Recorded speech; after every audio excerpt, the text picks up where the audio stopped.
Rams Niners, guys, another demolition from Matthew Stafford here, where he throws for 4 touchdowns and no picks. We got a question weighing in. Raise the flag. Here we go. Doing the research it's for Paul us. Thomas Anderson's 10th highest rated movie. Granted, it's still certified fresh. It's 82% on Rotten Tomatoes. You're acting like it's a bad movie. It's not a bad movie. I'll watch it and give my take. Yeah, Some point. There are Most interesting people moments dislike in it. It's well acted. It's all well put together. Just the idea that it's your favorite movie is insane. That's the problem I have with it.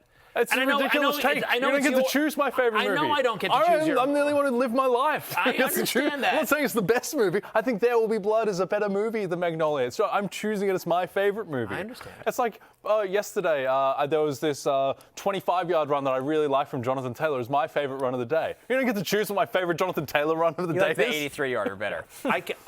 You're right. I do not get to choose your favorite movie. I can just make fun of it, is what I intend to do.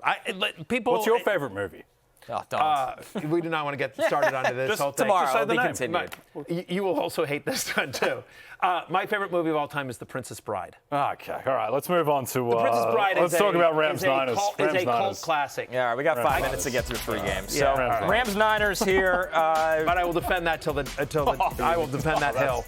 Matthew Stafford, 27 fantasy points. He's atop the board in this game because he threw for 4 touchdowns for the 3rd straight game. He leads the NFL with 25 passing touchdowns. And Jay, he is now the runner-up on the MVP odds board. Like you said, that can change with a win over Seattle. Yeah, I think so. And I think, too, if the vote were held today, I do think Stafford would win. I think he's got the best numbers overall. My only concern, so we're projecting forward, what is his value going to be? Because right now he's being propped up a little bit by the fact that he has 13 touchdown passes his past 3 games.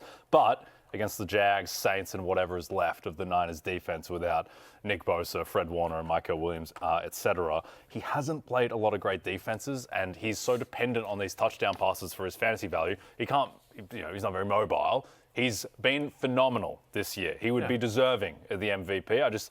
I'm very curious to see how it's going to look against Seattle this week. That'll be the big test. But by the way, after that, home to Tampa Bay, at Carolina, at Arizona, with the exception of the Seahawks. You love that schedule. And so do we think Matthew Stafford's talent is a fluke? We don't. Do we think Sean McVay's play calling is a fluke? We don't. Do we think Puka Nacua and Devontae Adams are 2 of the best wide receivers in the NFL? Of course we do. So it's like none of this is, he's at a very high touchdown rate. Normally in previous years, when they get in close, they've given it to Kyron. But Kyron still scored 2 in this one. He's had at least 16 fantasy points in 4 of the past 5. So, listen, Stafford's QB2 heading into Monday Night Football. Is that what he is? No. But is he a locked-in QB1 the rest of the season? Of course he is. Yeah, no, I agree. And to your point, he plays Seattle twice the rest of the way. Outside of that, should be pretty smooth sailing, I think. And, look, these might be the 2 best teams in football right now. Rams and Seahawks. Oh, yeah. Chiefs, it's a conversation. Yeah, Chiefs probably still have to default to because it's Mahomes and Reed, et cetera. But this could be an NFC title preview. Devontae Adams hurt his back in this game, didn't come back. McVay said he could have returned if they needed him. Obliques are tricky. Yeah, let's watch that. Also, older player. Oblique? It's the most centrally located oblique I've ever seen. He's grabbing at his back. I don't know. It was strange. But they said he could come back, so it seems like it'll be okay.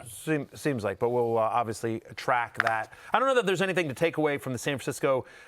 They just got their ass kicked here. It was nice to see George Kittle, friend of the podcast, George Kittle, get kind of the work here. He hadn't really shown a connection with Mac Jones, but 23% target share, a ridiculous touchdown catch in junk time for fantasy managers. Yes. Thank you, Kittle. But I think Juwan Jennings, who, we've always liked the talent, he just finally feels like this is Juwan Jennings, right? I mean, back-to-back games where he's had a touchdown, 100% of the team's red zone targets over that stretch, and over the last 4 games, a 24% target share. I think Juwan Jennings is back, and especially because it doesn't seem like there's any timetable for Brock Purdy to ever return. Well, I think he might play this week. That was the implication. Yeah. Shanahan. Pearsall's the weird one. Yeah, we're getting no positive news forward for Ricky Pearsall. And he's not on IR.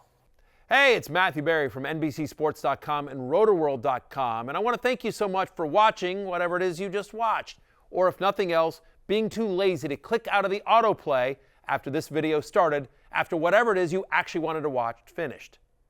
But now that you're here, I'd like to take a moment here to ask you respectfully now, okay? I'm asking you respectfully to subscribe to the NFL on NBC YouTube channel.